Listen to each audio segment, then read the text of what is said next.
सलाम जफर भाई, सुनाई दे रहा? हाँ नमस्कार।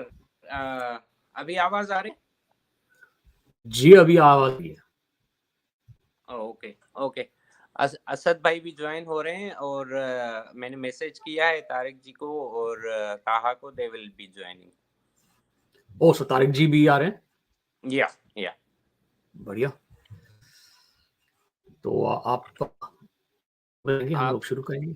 आई थिंक या we should ask Rajiv ji that what we have to record it and then we will post it, or how or it will go live. This is streaming live. This is live stream. Yeah.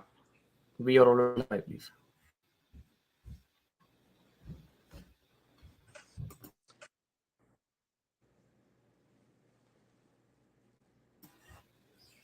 I was trying to get connected and I had some issue with my internet. I think that's why it was. Okay. It took Yeah. time. So Zafar bhai, we are already streaming on YouTube. तो जब भी आप Okay. Yeah. तो अगर आप चाहे तो we can start now and you Yeah, can we can first. start. We can start. We can start. We can Okay. start. Okay. So Yeah. Good morning, everyone, from Washington, D.C. Here, I'm Carl Clemens, and it's my privilege today to bring to you this program commemorating Raja Dahir of Sindh in present-day Pakistan. This program today is brought to you by J. Sindh Freedom Movement. This is a grassroots movement in Sindh, Pakistan.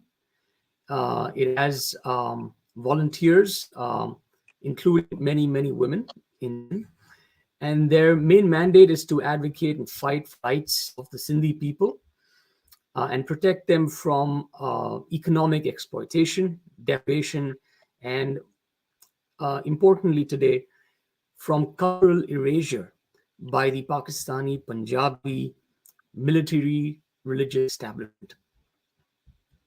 So today's topic on this historic personality of Raja Dahir of Sindh. He represents really a turning point in the history of Sindh as well as of the Indian subcontinent when Arab Muslim came into the subcontinent via an invasion through the sea. This has many implications, especially for the ideological foundations of the Islamic State of Pakistan. And we will talk about that today. Specifically, one of our guests today, Tariq Fatah, one of his books is called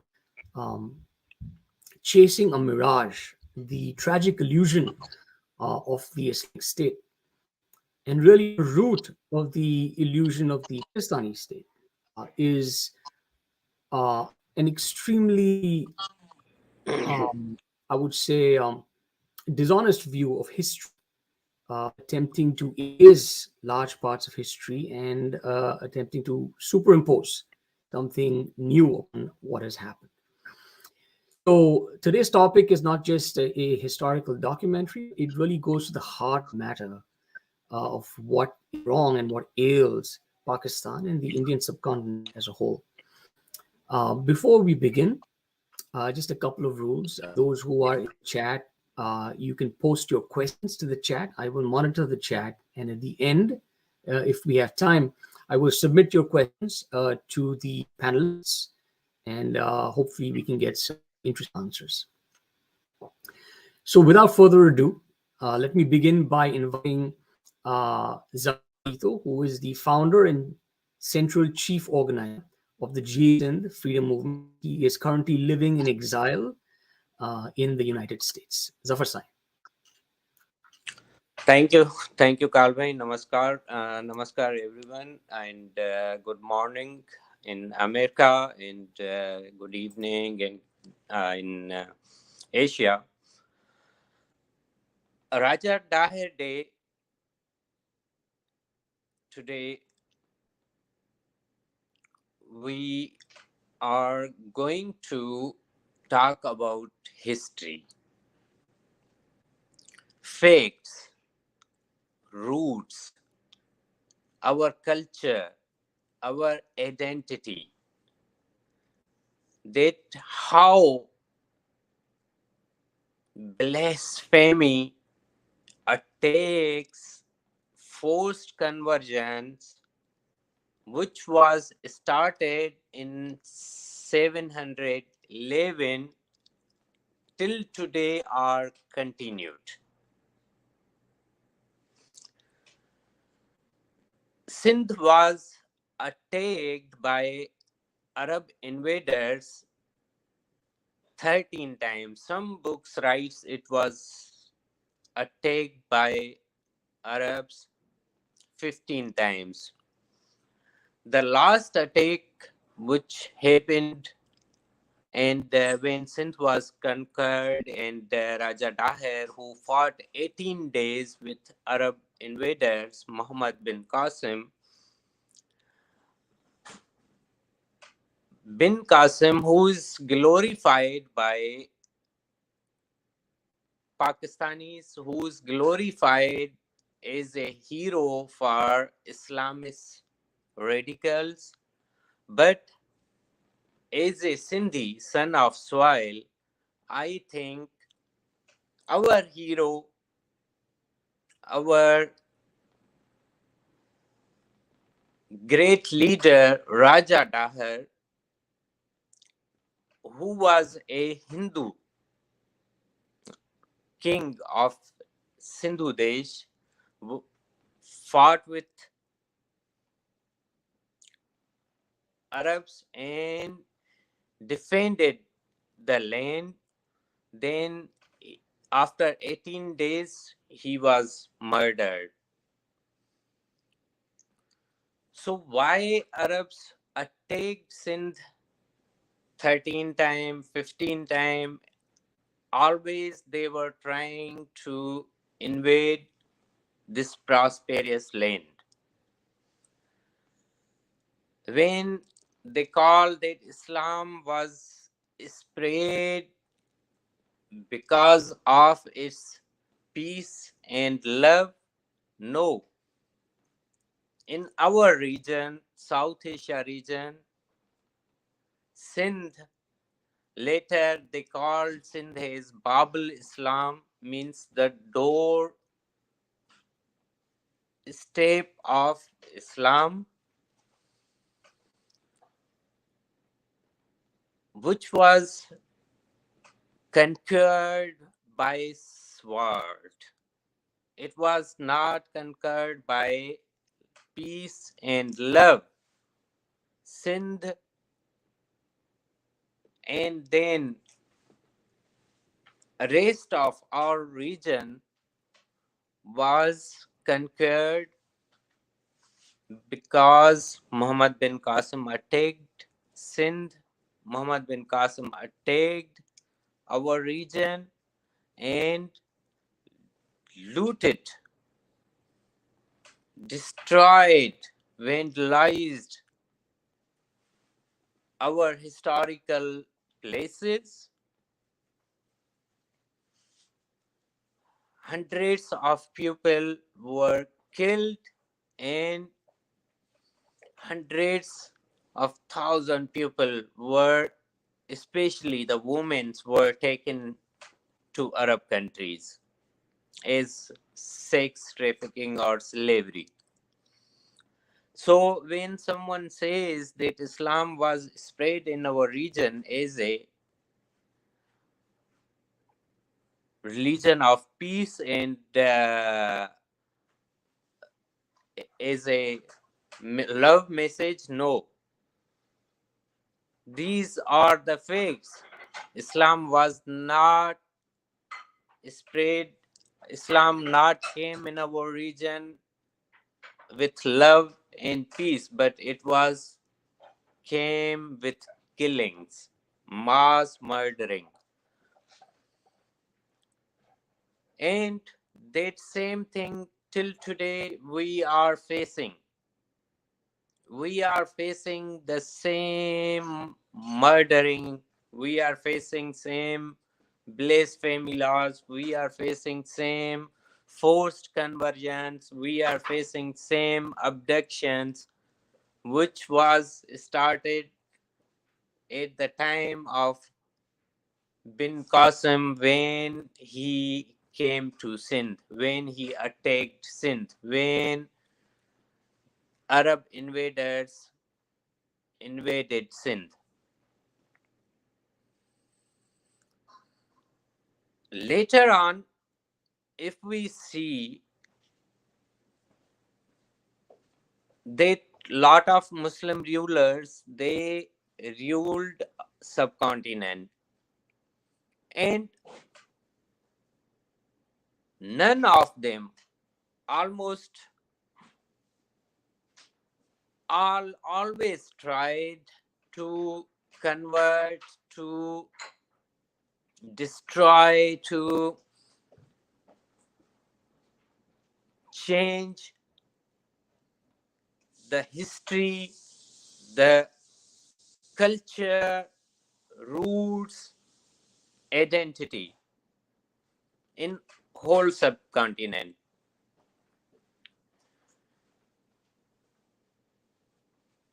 Some Punjabi journals from Punjab and paid Pakistani journals even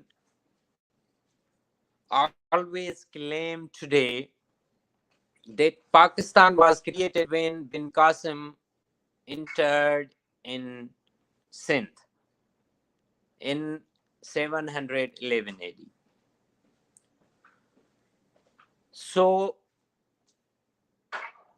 they even today celebrate Pakistan as a Bin Qasim product. That's why with our Sindh, with our South Asia region, subcontinent, we are still persecuted, still we are under attack by these radicals, by these pupils, and you cannot find Raja Dahir name in the books of Pakistan, in the books of history. Even taking name of Raja Dahir in occupied Sindh is a crime.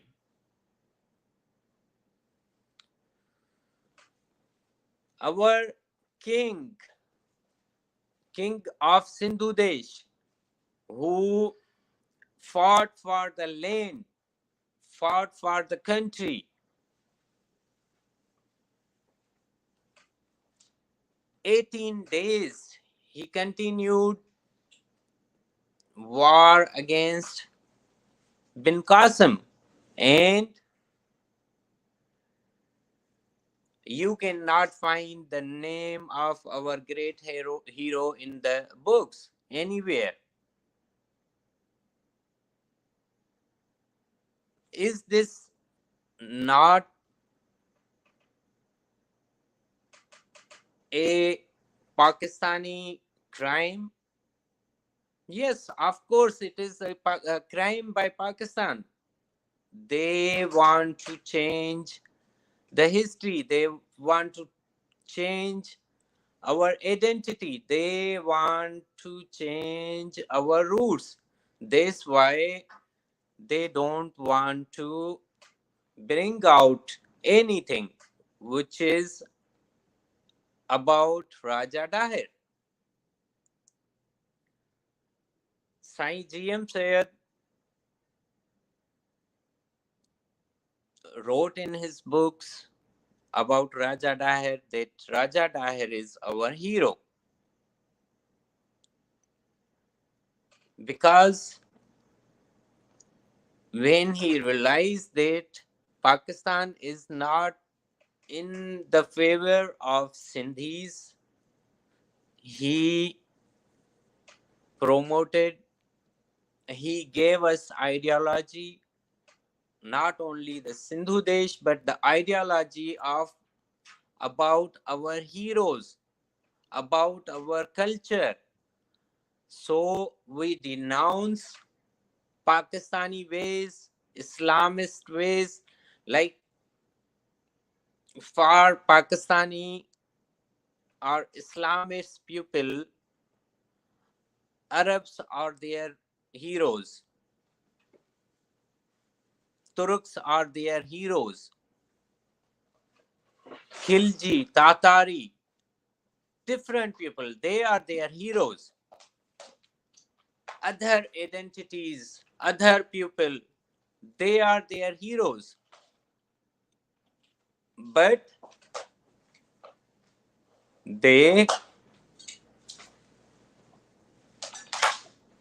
are afraid of sin, of our original history, because they know that if they will teach the pupil in schools, if they teach everyone about real history, the making of unnatural Pakistan will be not anymore. So when Pakistan was created, even before and now, till now, the same story is happening. Why we are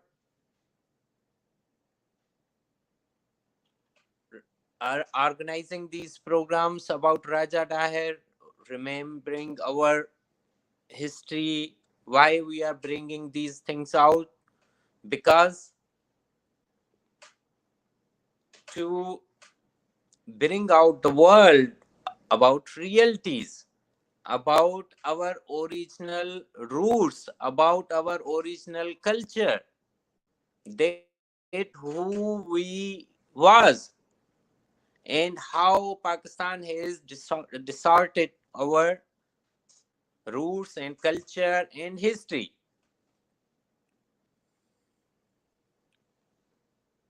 If we will not bring these historical aspects, how our coming generations, the claim of our Sindhu Desh, the claim of our freedom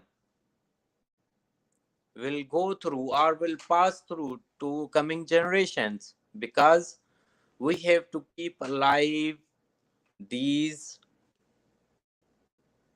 our historical perspectives. I think this the thing, not only here in USA on social media, but in Sindh also.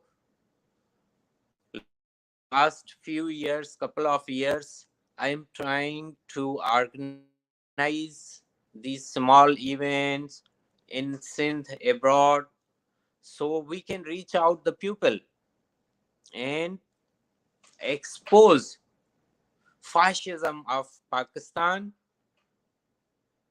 the engineered way of military establishment, how a elite class, even in which Punjabi journals from Punjab, feudals in Sindh, in the name of Pakistan People's Party or any federal political party, they all are trying to destroy our identity, our roots, our culture, and promoting continuously, they are promoting radicalism. Islamist groups are getting power day by day. Day by day, they are becoming more strong in this process, not only in Sindh but around the world. Even if we look the blasphemy which was started in 711, forced conversions were started. First forced conversion was of son of Raja Dahir. His name was Jaisina. He started guerrilla warfare against Arab invaders after Raja Dahir was uh, after Raja Dahir was murdered by bin Qasim. Then later on, when the Jaisina was captured, they said him that we will pardon you if you will convert to Islam. So that time the forced conversion was happened. So the point is that what even today is happening around the world, and a clash, I think we can say that this is a clash between the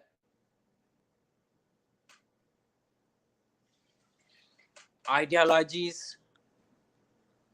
This is war between civilizations, because when Islamists, when Arabs, they have entered in our region, since first they have tried to change the course of history. They have tried to change the culture, roots, and identity. And this clash is continuously going on. This clash is continuously going on in all aspects. We can see, we can understand it. So, GSN Freedom Movement, we are always trying to bring out these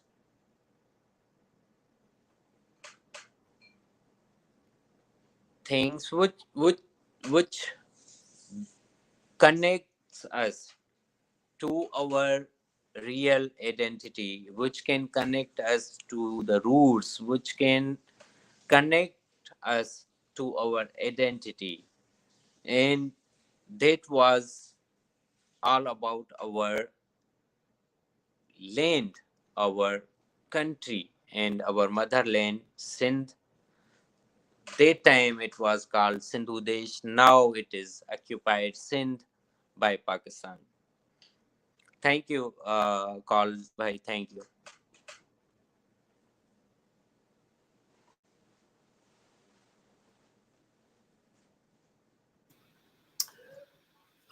Zafar, that was an interesting opening, touching upon both historical as well as contemporary issues.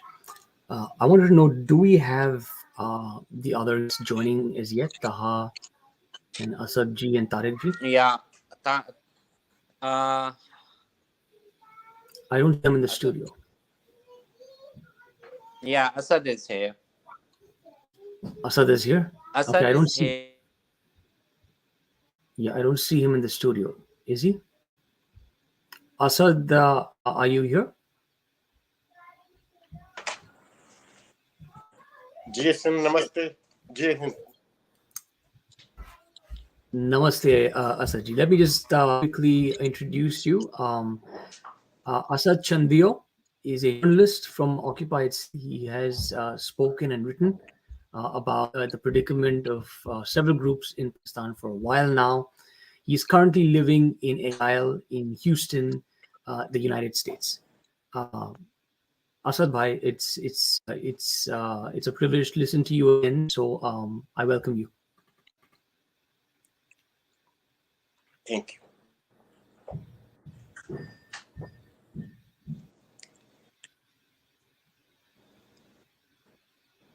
असल में हमें आज जब हम अतारियों की बातें सुन रहे हैं कि लोगों को गला काट रहे हैं, इसकी बुनियाद आई है 712 से 712 से 712 में सिर्फ अरबों ने सिंध को फतह नहीं किया था, मगर उन्होंने बड़े सगीर में अरबों की अजारादारी और अरबों की हुक्मरानी और इस्लाम की शहंशाहत का बुनियाद रखा था। हमारे मसाइल एक जिस्म के, एक बॉडी के बीमारियां भी जो होती हैं वो कहीं पीछे से होती हैं। हमारे इस पूरे बड़े सगीर में जो आज मजहबी इंतहापसंदियां हैं, जो गुलामी का वजूद है, वो 1300 साल पर मबनी है। बदकिस्मती ये है कि जब राजा दाहर, लोग समझते हैं कि राजा दाहर सिंध की लड़ाई लड़ रहा था, मगर राजा दाहर पूरे हिंदुस्तान की लड़ाई लड़ रहा था। अरब चाहते थे, अरब उस वक्त सल्तनत जो थी वो अपने आप को फैला रही थी,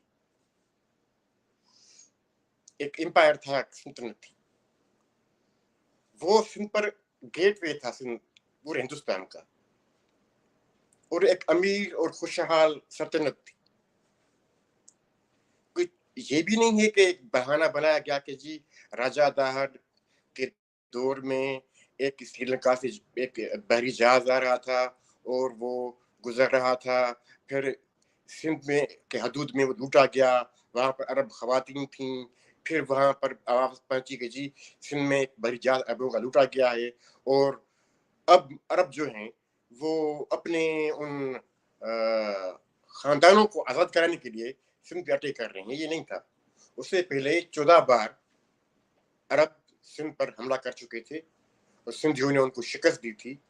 और इस आखिरी 712 में जब देवल पर कब्जा हुआ, उससे इस वक्त 3 साल पहले हुजाज बिन यूसुफ, जो कि इस्लामी तारीख का, अरब तारीख का सफाक तरीन जनरल है, जो कहता था कि मुझे मुसलमानों के सर पके हुए गंदम नजर आते हैं, दिल चाहता है कि मैं उनको काट दूं।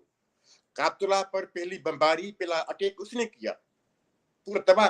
काबतुल्लाह में लाशें थी, पूरे असहाबी को कत्ल कर दिया। वो चाहता था कि सिंध पर कब्जा हो, सिंध पर फतह हो, क्योंकि सिंध खुशहाल था।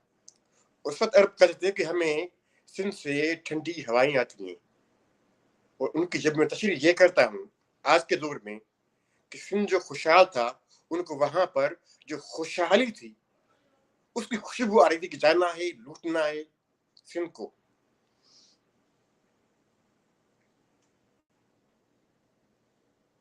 आप समझें कि ये जो है रिलीजन ऑफ पीस, मैं आजकल जो हिंदुस्तान अच्छी तरह देख रहा है, जो हुआ है, अभी जो हो रहे हैं, मैं तो शशदर हूँ कि हिंदुस्तान में भी ये हो सकता है। हम तो पाकिस्तान में भुगते थे इन सब चीजों को, मगर हिंदुस्तान में भी ये हो सकता है।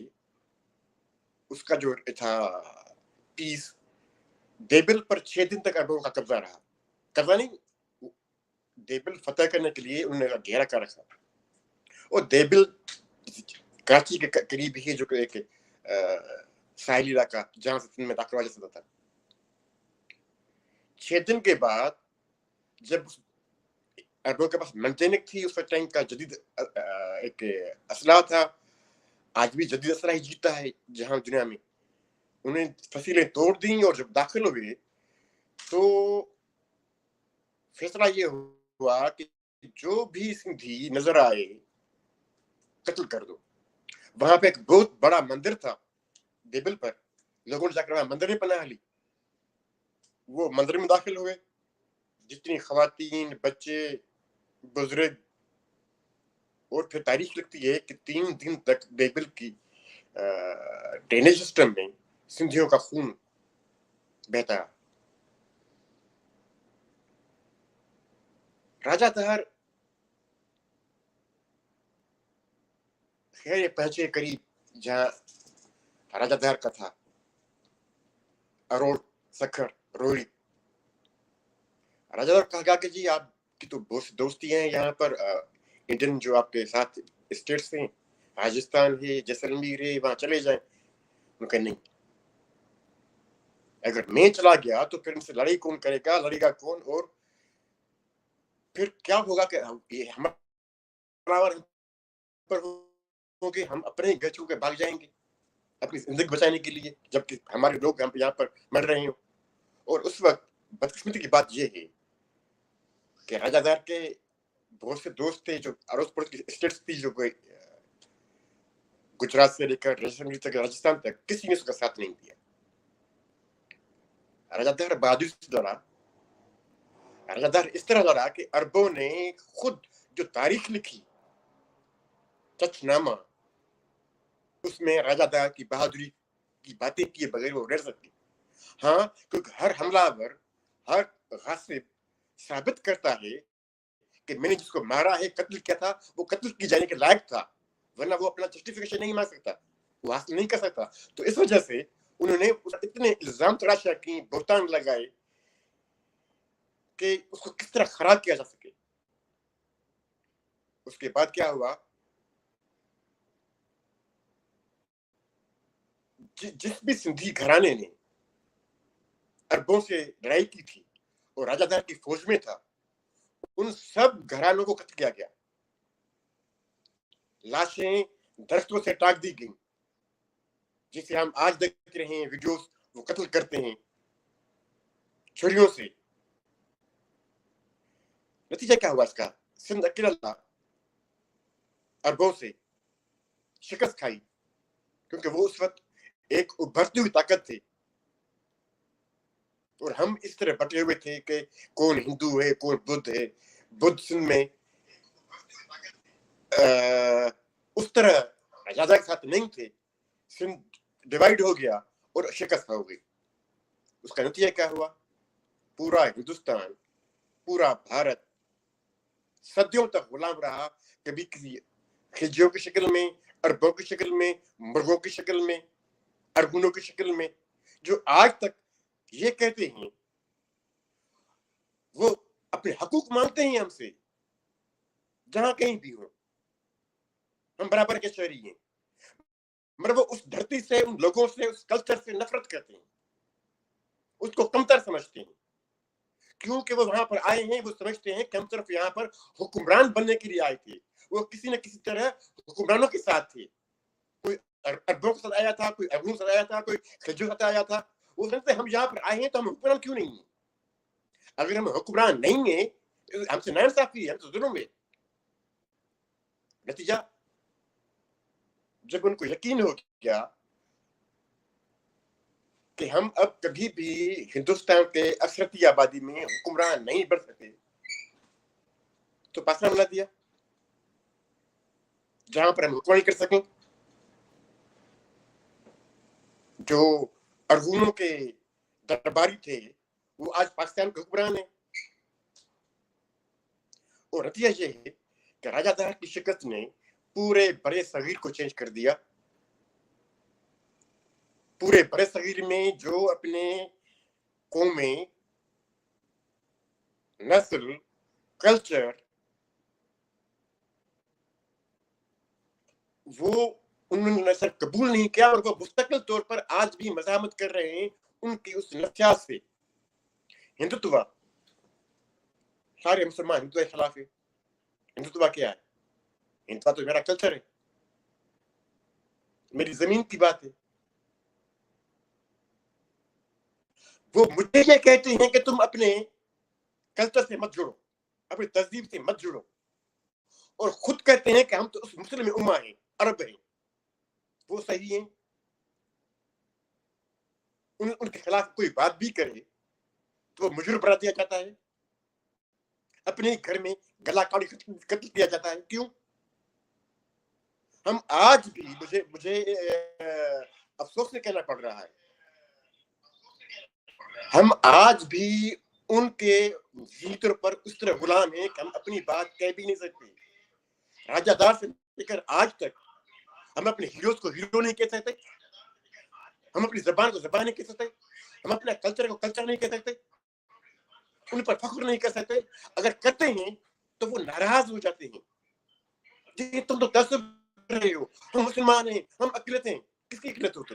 کوئی اقلیت نہیں ہو. یا تم پارٹ آف اس دھرتی کے جہاں بھی رہ رہے ہو, سندھ میں رہ رہے ہو, پاکستان میں رہ رہے ہو, بھارت میں رہ رہے ہو, کہیں بھی رہ رہے ہو, تم وہاں کے لوگوں کا حصہ ہو اور ان میں ضم ہو جاؤ. ان کے ہیروز کو اپنا ہیرو مانو, ان کے کلچر کو اپنا کلچر مانو, ان کی تہذیب کو اپنی تہذیب مانو. تم اگر آج بھی اپنے آپ کو عرب تہذیب سمجھتے ہو تو عرب جاؤ. یہاں کیا کر رہے ہو؟ خیال میں آج وقت آ گیا ہے, جو ابھی سیاحت ہو رہے ہیں بھارت میں, وقت آ گیا ہے کہ سب کو سوچنا پڑے گا کہ ہم کس طرح رہ سکتے ہیں. ہم اپنے گھر میں راجہ دار کے قتل کے بعد آج تک قتل ہوتے رہیں گے, مجرم بنے رہیں گے, اپنی تہذیب کی, اپنے کلچر کی, اپنی زبان کی, اپنی نسل کی بات بھی نہیں کر سکتے, اس پر فخر بھی نہیں کر سکتے. اگر ہم اس پر فخر کریں کہ ہاں ہم ہندی ہیں, ہم انڈس ہیں, ہم سندھ ہیں, ہم موہنجو دڑو ہیں, ہم اسلام سے بہت آگے گئے ہیں, ہم آدم سے بھی آگے گئے ہیں, تو ہم مجرم نہ دی جائیں گے, اس طرح مار دی جائیں گے, ہم صفائیاں پیش کر رہے ہوں گے. نہیں جی, ہم تو تعصب نہیں کرتے. تعصب تو ہم سے ہو رہا ہے. وہ جو اقلیت ہے, جس کو اقلیت کہتی ہے, وہ ہم سے تعصب کر رہی ہے. وہ کر رہی ہے کہ تم جو تمہارا گھر ہے, تمہارا کلچر ہے, تمہاری تہذیب ہے, اس کی بات مت کرو. کرتے ہو تو ہم سے نفرت کرتے ہو. تو ہم تو ہیں نہیں غلام, آپ تو غلام نہیں ہیں. آپ لوگوں کو سوچنا چاہیے کہ راجہ دار سے ہم آج تک مجرم کیوں بنے ہوئے ہیں.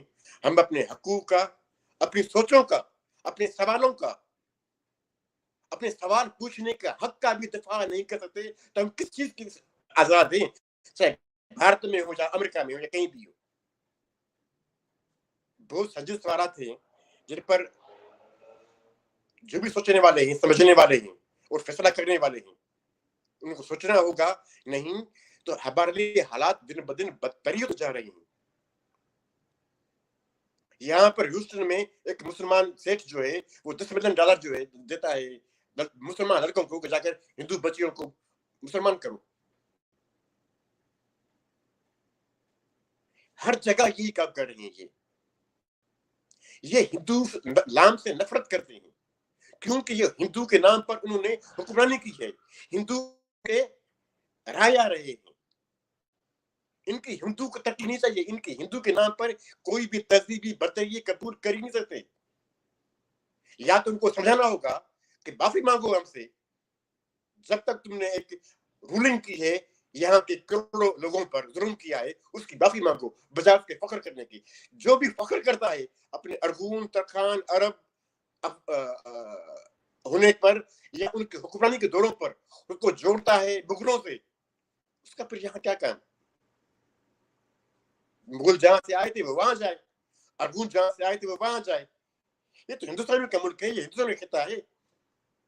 ہندوستانی اگر اپنے ہی خطے میں آج بھی مجرم ہیں, میں جہاں بات کر رہا ہوں, آپ لوگ سن رہے ہیں, سمجھ رہے ہیں چند دن کے پیچھے کے واقعات, اگر ہم آج بھی مجرم ہیں, وہ آج بھی مظلوم ہیں, ہم پر ہزاروں سال تک حکمرانی کرتے ہوئے,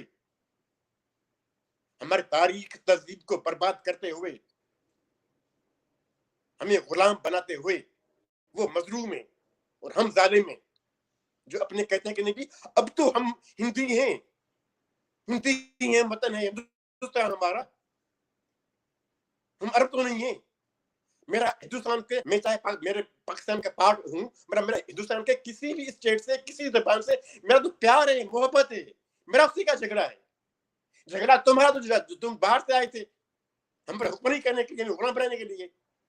تو اگر وہ اپنے وہی اس نفسیات سے जिस मिसाल से उनको गुलाम किया, फिर पूरे हिंदुस्तान को गुलाम किया, फिर बर्बाद किया, अगर वो आज भी उसी पर ही कायम है और हम उनसे माफी के तलबगार हैं, तो फिर हमारे लिए बहुत ही शर्मनाक शर्मनाक शर्मनाक हालात हैं। और इनसे निकलने की अगर हम नहीं निकले तो आप देखेंगे कि आप 5 आसार के बाद इससे भी और बदतर हालात दिखेंगे, जिनकी बुनियाद राजादार की शिकस्त, उसके कत्ल, उसके खानदान की बच्चियों की अगवा और पूरी सिद्धी कौम की तबाही से हुई थी, जो आज तक भी उस तबाही से गुजर रही है। आगे क्या होने वाला जा रहा है, इस पर सबको सोचने की जरूरत है। वरना अगर हम सब इस तरह ही खुद को उन माफियों तक महदूद रखेंगे और हम अपनी बात भी नहीं कह पाएंगे, अपनी बात कहते हुए डरेंगे कि वो नाराज न हो जाएं, वो नाराज हो जाए तो हो जाने दो, अपनी बात करो, अपनी बात कहो और अपनी बात मनवाओ, इसके सिवा कोई और रास्ता नहीं है। हमारे जो तमाम कदीम कौमें हैं हिंदुस्तान की, उनके पास कोई और रास्ता नहीं है कि अब वो भी लट जाएं। जिए सिंध, जिए हिंद।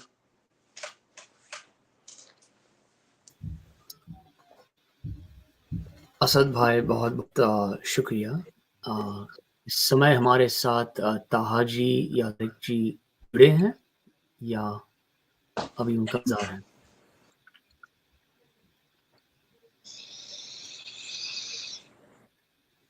जफर साहब, क्या हमारा काल भाई, I am trying to connect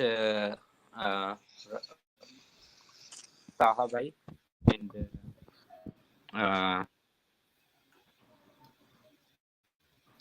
तो आप कोशिश कीजिए। उस अंतराल में असद जी के लिए मेरा एक सवाल है। Yeah, you go ahead and try to make the connection. In the meantime, I have a couple of questions for Asad. yeah, Asad bhai is there. You can ask him the question. So until I will try to make the connect with him. Okay. Yeah. जी साहब, तो आपकी बातें सुनकर बहुत से सवाल में आए, तो एक दो मैं आपसे अभी कर लेता हूँ। या आपने मैं सोच रहा था कि उस समय सिंध एक बड़ा खुशहाल दौलतमंद रियासत थी और सारा भारत जो था वो बहुत ही न केवल दौलतमंद, लेकिन उनकी जो टेक्नोलॉजी थी, उनके सबसे बड़े दानिशगाह भारत में थे उस समय। तो ऐसे भी मुल्क का आहिस्ता आहिस्ता सिकुड़ जाना, दूसरों का गुलाम बन जाना, वो ऐसे ही तो नहीं होता हो। अंदर कुछ तो निफाक होगा, कुछ तो अंदर से कुछ टूट चुका होता, टूट चुकने के बाद ही ये मुमकिन होती है। और आपने अपने में एक बात कही कि सिंध में हिंदू और बुद्धिस्ट के बीच एक तरह का निफाक चल रहा था उस समय, जब अरबियों ने यलगार करना शुरू किया था। उस पर आप थोड़ा सा और रोशनी डालेंगे? क्योंकि उस समय जी नहीं, उस समय तो हमें पता है कि बुद्धिस्ट जो थे उनके वो ज्यादातर ताजिर थे और उनके ताजिर नेटवर्क्स जो थे वो बैनुल अक़वामी थे। तो उनका क्या रोल था इस प्रपंच में? इसमें सिंध गुलाम न बनता अरबों का अगर बुद्धों ने गद्दारी न की थी। अच्छा। बुद्ध जो थे राजादार हिंदू था, ब्राह्मण था और कश्मीरी ब्राह्मण था। अच्छा। नस्ल ठीक है। और बुद्ध राजादार की हुक्मरानी से इतने खुश नहीं थे और उनके अपने इश्यूज थे। और मजमूई तौर पर जो आज भी है कि जी वो बुद्ध वहां का अशरफी था वहां पर मजहब, तो उनको ये था कि हमारा हुक्मरान होना चाहिए, हुक्मरानी का हक हमारे पास होना चाहिए। तो ये एक बुनियादी तदाद जो हुक्मरानी के लिए एक तदाद होता है कहीं किसी भी समाज में, वो था। अब मगर उसमें भी एक और बात मुझे जो हैरान करती है कि पहले फतह हुआ है देबिल। देबिल भी बुद्धों का शहर था, असर थी बुद्धों का शहर। मगर देबिल ने 6 दिन तक अरबों को रोके रखा और अरबों का भारी नुकसान पहुंचाया, यानी वहां पर अरब इस तरह नहीं आए कि बस आए और चले जाए। और मगर फिर देबिल के बाद जब अरब आगे बढ़े हैं तो फिर उससे कोई बड़ी मज़ाहमत, जो भी हैदराबाद निरनकोट था वो बुद्धों का था, वहां कोई मज़ाहमत नहीं हुई। फिर मज़ाहमत जहाँ हुई है वहां अरोड़ में हुई है, जहाँ तार था। तार ने बड़ी शानदार लड़ाई लड़ी, पर फिर ये था कि, और मैं आज तक ये समझता हूँ कि दाहर की एक ये बड़ी फौजी गलती थी कि दाहर को वहां पर इंतजार नहीं करना चाहिए था अरोड़ में। दाहर को फाड़ करनी चाहिए थी अरबों से देबिल में, उनको अंदर आने देना ही नहीं चाहिए था। अरब अंदर आ गए, पहले ही जो बुद्ध थे वो जो दिल से दाहर साथ नहीं थे, जब उन्होंने देखा कि हमें तो शिकस्त हो रही है, चाहिए फाते हो जाएंगे, तो हम इन फातेहों से क्यों लड़ाई लें। तो फिर ये वो उस तरह सिद्धि के तौर पर नहीं लड़े, फिर वो मजहबी बन गए। समझ उन्होंने कहा कि अब हिंदू को शिकस्त होने दो। जी। उसी तरह एक और सवाल, जैसे सोमनाथ का किस्सा अगर हम देखें तो वहां पर मुसलमानों ने पहले ताजर के रूप में वो आके बसे और उनको अनुमति मिली बसने का, उनका अपना एक वहां पर छोटा सा समुदाय बना और फिर उन्होंने वहां पर अपना मस्जिद बनाया, उसकी भी उनको इजाजत मिली हिंदू हुक्मरान से। और उसके बाद जो मुसलमानों की टोली, मुसलमान ताजरों की टोली वहां पर बसी, उन्होंने एक तरह से फॉर्मर या इंटरनल फिफ्थ कॉलम के रूप में उन्होंने जो बाद में आक्रमण हुआ सोमनाथ पर, उसका उन्होंने समर्थन किया। क्या यहाँ पर सिंध में भी ऐसा कुछ था कि अरब पहले ताजिर के रूप में आए, उसके बाद वहां पर एक अड्डा बना के फिर उनकी सहायता से आक्रमण हुआ? क्या ऐसा कुछ था सिंध में? देखिए अरब अब तो सुनने पहले आ चुके थे ना, ये करबला से जो भागे थे अरब, उन्होंने कहाँ आकर पनाह ली थी? सिंध में। सिंध में, बिल्कुल। यही राजा दार था, यही उसका बाप था जिन्होंने पनाह दी थी। इससे ये तो था कि हमें तो कोई इतराज नहीं है, आप मुसलमान हैं, आप हिंदू हैं, आप बुद्ध हैं, राजा दार के लिए, हम सिंधियों के लिए, हमारे कल्चर में तो ये गुंजाइश ये है ही नहीं। एक भी मजलूम जो भी जिस नाम भी आता है, हमारा काम है उसका सपोर्ट करना। एक गुस्सा अरबों का ये भी था राजा दार पर, उसने पनाह दी थी। वो जो जिसके लिए अभी भी ये मुसलमान जो हैं ये कहते हैं, वो मातम करते हैं, या अली करते हैं इमाम, उसकी फैमिली को तो दिया था राजादार ने, उसकी सजा राजादार ने पाई जी। अरबों का एक वो कौन था हुज्जाज बिन यूसुफ के लिए मौलाना अब्दुल कलाम आजाद लिखता है कि ये इस्लामी तारीख का सफाक तरीन इंसान था। सफाक तरीन। अब जो सफाक तरीन इंसान था वो आज के पाकिस्तान का बानी है, बकौल पाकिस्तानी नजरिया, जी। जिस पर इस्लाम को शर्मिंदगी है, होनी चाहिए, अगर नहीं है तो सोचने की बात है। जिस शख्स पर पूरे मुसलमानों को शर्मिंदगी होनी चाहिए कि ये शख्स था जिसने बर्बादियां की, वो बानी है पाकिस्तान के नजरिए के मुताबिक, क्योंकि उसने भेजा। ये भी एक मजाक है। मसलन हुज्जाज बिन यूसुफ जो था वो एक माहिर जंगबाज था, उसने ये लड़के को भेजा था जिसको मैं लंगड़ा कहता हूँ, बिन कासिम, मगर इसके पास कुछ भी नहीं था। उस वक्त भी इसके तेज रफ्तार घोड़े हर वक्त दौड़ते रहते थे, ये जहां भी फतेह करते थे वहां से वो उसका मैसेज लेते थे, वह पहुंचाते थे दमिश्क में, वहां से नए पैगामात या हिदायत लेकर आते थे। उसमें ये लड़ाई में बिन कासिम नहीं लड़ रहा था, हुज्जाज बिन यूसुफ खुद लड़ रहा था, इसलिए कि उसने अमीर को कहा हुआ था कि अगर मैं वो फौज नहीं भेजना चाह रहा पता करने के लिए, उसने कहा मुश्किल इलाका है, 13 बार पहली बार गए हैं, शिकस्त खाई है, तो नहीं जाना चाहिए। उसने कहा नहीं, मैं अगर जाऊंगा सिंध में कब्जा करूंगा, अगर मैं कब्जा कर पाया तो भी आप जो खर्चा होगा उसका 3 गुना मैं आपको मजीद दूंगा, अगर शिकस्त भी हुई तो भी मैं 3 गुना मजीद आपको दूंगा, तो आपका खर्चा कुछ भी नहीं होगा, मुझे सिर्फ सिंध पर हमला का इजाजत। और सिंध पर हमला उनकी जो आज भी जो ताकतें हैं वो आगे बढ़ती है ना, अफगानिस्तान से लेकर इराक तक, हर कहीं जो आज की सुपर पावर्स हैं उस पर सुपर पावर्स नहीं बन रही थी। अरब अरब तो सुपर पावर वो बढ़ रहे थे। अब अपने बढ़ने को हर जो भी गलत काम करता है, चाहे कौमें करें या फर्द करें, उनको कोई जवाब चाहिए होता है। उन्हें जवाब ये बनाया कि हम थे इस लायक। मजे की बात ये नहीं है कि वो समझे, जो भी आपके घर में डाका डालता है वो यही कहता है।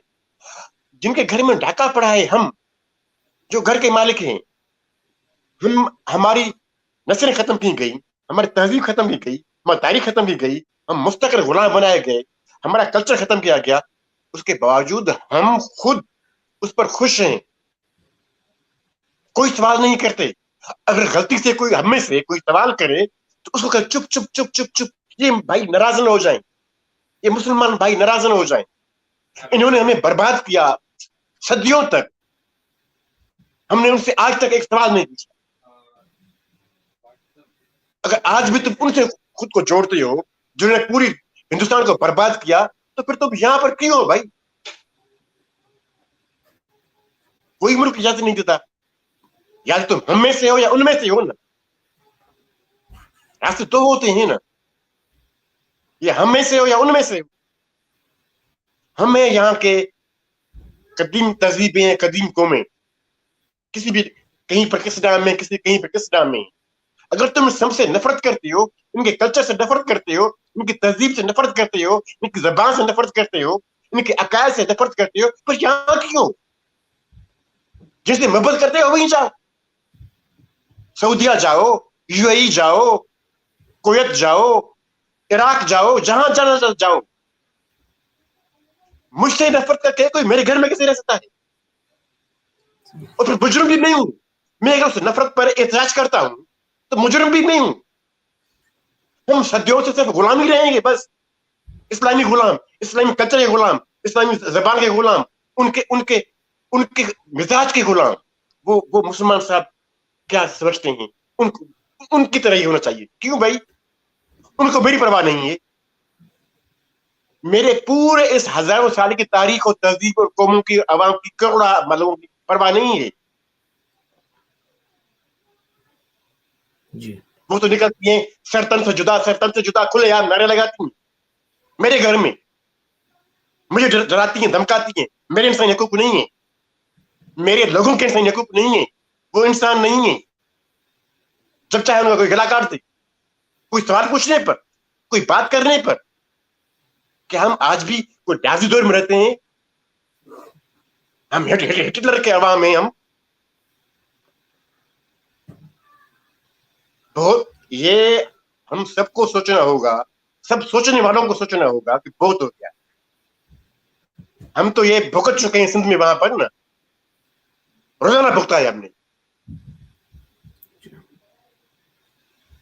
अभी ये हिंदुस्तान में आ गया है। मैंने यकीन, मेरा एक दोस्त है यहाँ पर हिंदू स्टेट पे ह्यूस्टन में, जब ये सारे वाक़ात हो रहे थे तो मैंने उसका फोन किया और मैंने पूछा कि भाई सब कुछ हो रहा है, कुछ नहीं आ रहा है, समझ नहीं आ रहा है। तो उसने कहा कि हाँ, हम हिंदू कीड़ों की तरह इसमें गुजारने के आदी होंगे। तो हम कब तक कीड़े बने रहेंगे? हमें सोचना होगा। कभी तो कहना होगा कि बहुत हो गया, बहुत हो गया, बहुत हो गया, अब बस करो।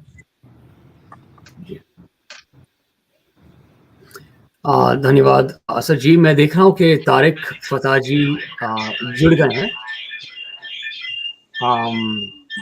मैं बस उनका परिचय करा देता हूँ, जिनको परिचय की कोई आवश्यकता नहीं है, लेकिन फिर भी दो बात कह रहा हूँ। तारिक फतह is a Pakistani Canadian journalist and author of several books and articles. He grew up in Pakistan. हम सब तारिक जी के शागिर्द हैं। हम सब तारिक जी के शागिर्द हैं। तारिक जी का पता नहीं है। मैं एक गाड़ी में बैठा हुआ हूँ तो माय वॉइस माइट कि पूरे हिंदुस्तान में आज, मैं जब हिंदुस्तान कह रहा हूँ कि सिंध भी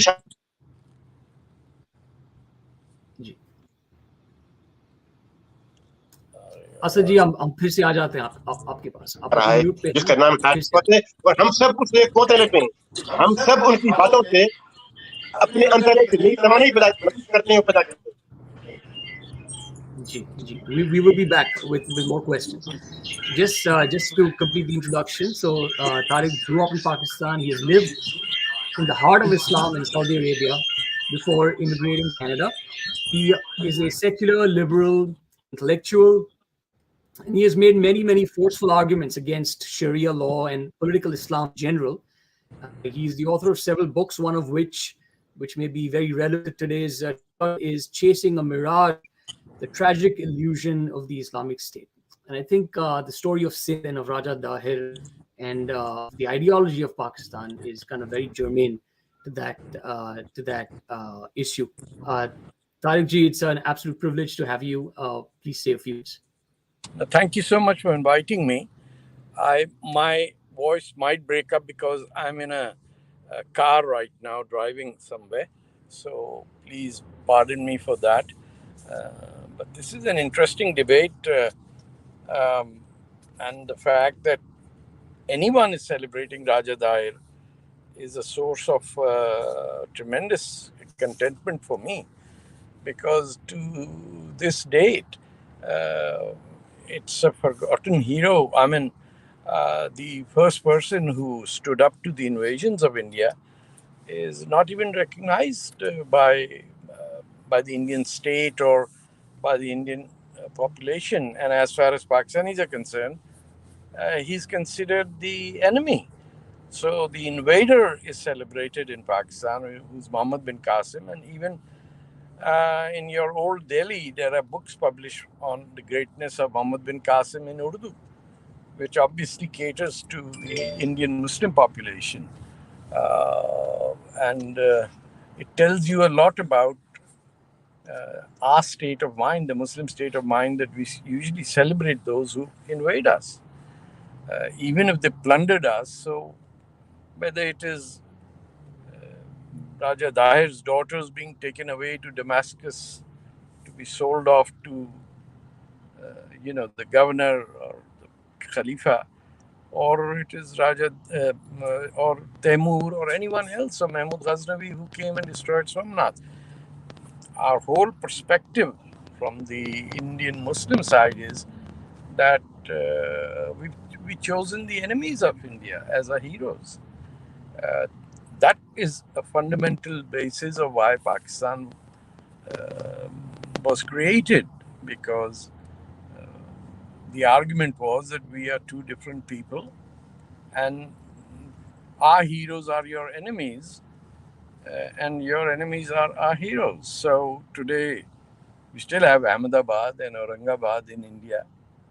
We even called what's its name, Prayagraj, as Allahabad. It's almost as ridiculous as calling Makkah Ramgarh. So it's a pechida masla hai, but I'm pretty glad that Raja Dahir is in the discourse somewhere. He's the unsung hero of all of Hindustan.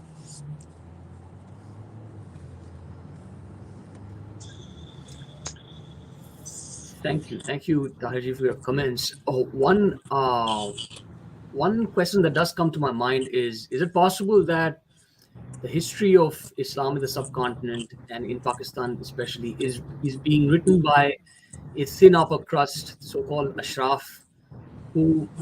Now, this is an Indian problem. Pakistan, nobody recognizes Ashraf or anybody. Pakistan just likes people who can kill other people. And so if they're handsome and good looking and fair and lovely, they write a history. This Ashraf thing, people don't even recognize in Pakistan. What do you mean, Ashraf? These are the guys who say they are Bharati, but their names are always preceded by the word Sayyid, which means they should go back to Saudi Arabia. They're declaring they are not Indians, that they're Arabs. Right. So we can't be, this subcontinent can't be a reservoir of those people who hate our very existence. Right. So if you're not from Sindh or you are not from Hind. What the hell are you?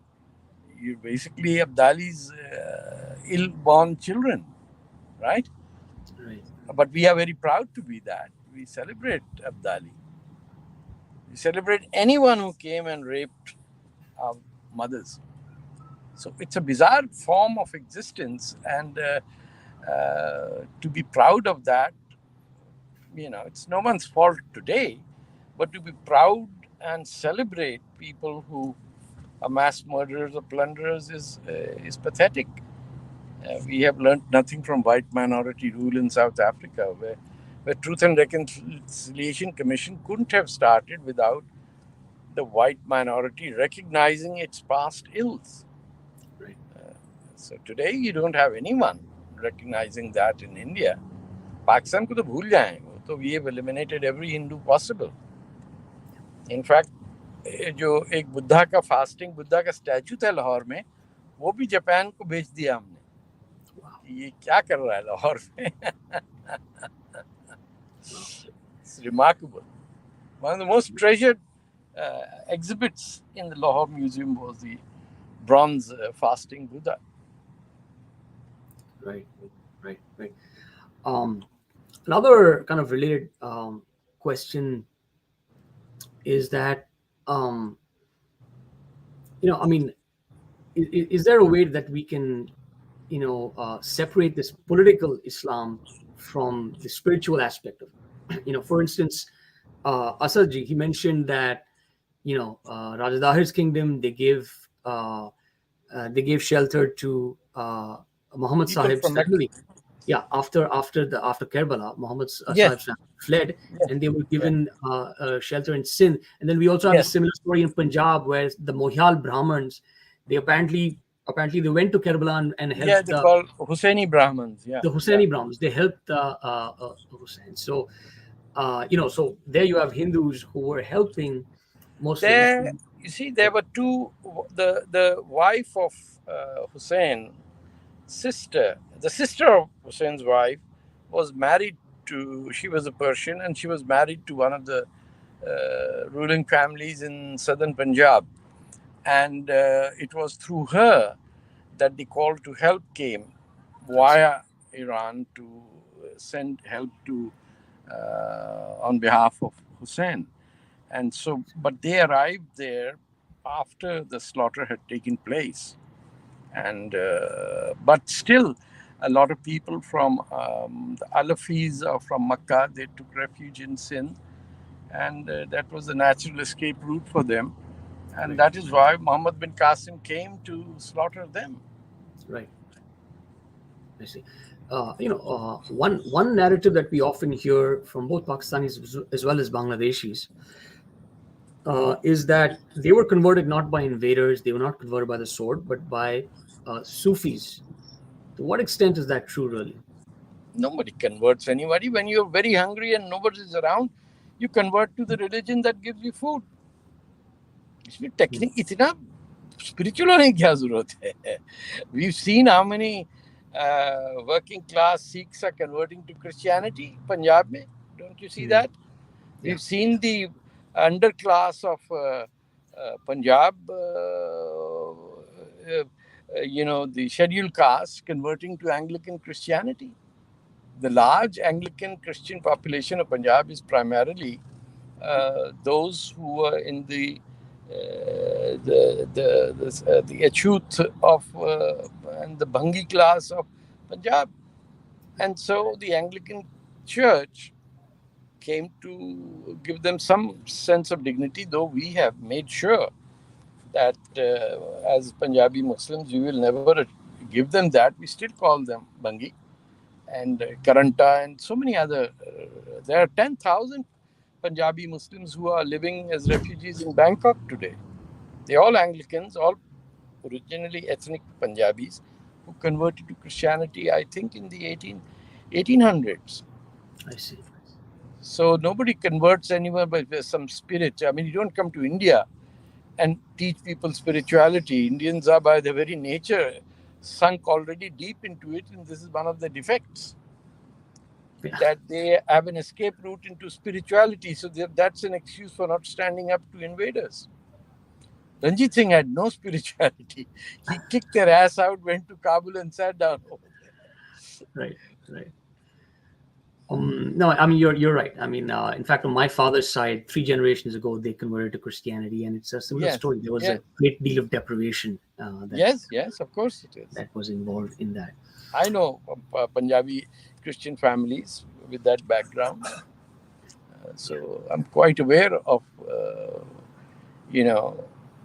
how and why things altered in Punjab, because it wasn't a very strict, screwed up place like Lucknow or Delhi or something. People were free flowing in old city Lahore. At least among the women, you couldn't distinguish who was Muslim, Sikh, or Christian, or Hindu. That's why they said, जिन्ने लाहौर नहीं वेख्या उन्हें कुछ भी नहीं वेख्या, और जम्मिया ही नहीं, sorry. Why is it that during, I mean, maybe we're deviating slightly, but I want to come to the final question, which is, what is the way forward, if anything, can actually break this cycle? But before that, so since you were talking about Punjab and Ranjit Singh and his empire, that empire saw some progress, but it didn't reverse what was done, not much. And why do you think that is? Look, I'll be very honest with you. When you're caught up in such situations where you have a fundamental belief in irrational things, and I think not cutting your hair is irrational. I'll be very honest. I tell that to my Sikh friends. When you're caught up in those things, you're finished. There's nothing rational about Muslims having beards but no mustaches, or somebody piercing a ring through their nose, or somebody walking on fire, these are semblances of medievalism. These are not semblance. They don't push you into the future. So people caught in the past can't ever go in the future. How can you progress? So those would have acted as barriers to actually reversing. Pakistan will break down at some stage, and the Muslim Punjabi will by that time become an odd group of people who can't speak their mother tongue, who can't write it. It's the only people 100% illiterate in their mother tongue. No other people on earth would proudly say, I can't write my language, I'll write it in some Arabic form, or are reluctant to speak that language because they consider it, undignified to speak Punjabi in public. It's like Punjabi Hindus have the same disease. Yeah. They too, in the census, say our mother tongue is Hindi. Yeah. Right. So I mean, so in terms of actually changing things, you think it's just a matter of time until Pakistan breaks down, and then think. So you think if Pakistan breaks down, you think within Sindh itself there is enough of a critical mass of people who want things to change. Do you believe that? Yes, I think so. Pakistan was created primarily to wipe out the Sindhi language. Can you imagine that a city that had Sindhi, the capital of Sindh has no Sindhi newspapers? That the language of Karachi was Gujarati. We had 2 daily newspapers in Gujarati. There doesn't exist anything. There was even an eveninger. Vatan, I think it was named. Khatam ho gaya sab. You could do your matriculation in Gujarati or Sindhi medium. That disappeared. Wow. So it became a town for people from UP and Bihar to come and show their supremacist ideas to the rest of Pakistan, because they were chosen few who spoke Urdu, and the rest of us were garbage characters who spoke their own language. So Urdu was a curse for us that was imposed on us. It was the language of the enemy that we were made to believe that this is your language, whereas no more than 5% spoke Urdu at home. I mean, the reason I ask about whether there is a critical mass of Sindhis in Sindh who want that change is because these days the news that we hear from Pakistan of Hindu girls being kidnapped, killed, raped Huh? almost every day. It's all from Sindh. And who's doing that? Yes, because India is too cowardly to accept Sindhi Hindus anymore. They don't let them in. India's hands are not clean. They don't give a damn what happens to Hindus in Sindh. They're so busy, mollifying the Muslim vote banks. And چھوڑیں جانے دیں وہ تھر movie دیکھیے. It's an abject failure of the Indian state to, or the Indian chattering classes to accept partition کہ جان چھوٹی, So what are they complaining about? Right. So this is not. I absolutely agree with you that it is a failure of the Indian state as well as the. But with Sindh, if this is happening within Sindh, it must be happening with some mass support in Sindh. Is that right? Well, it's been a long struggle. The GSN movement has been there for now 40, 50 years. I think more than that. In my youth, we had a GSN Maaz. GM Sayyid, whose single vote got Sindh into Pakistan, and is the, I would say, for lack of a better word, the dawn of Sindhi nationalism. He too, now look at it, he's known as a Sayyid. Right. There are many flaws built into it. When your name is Sayyid and you declare that you are an Arab, then where the hell does Sindhi nationalism go? Right. Every Sindhi nationalist has an Arab Shah or something as his name. Right. So ऐसे नहीं चलता है ना. These are organic things where the laws of nature are countering your political ideology. Right.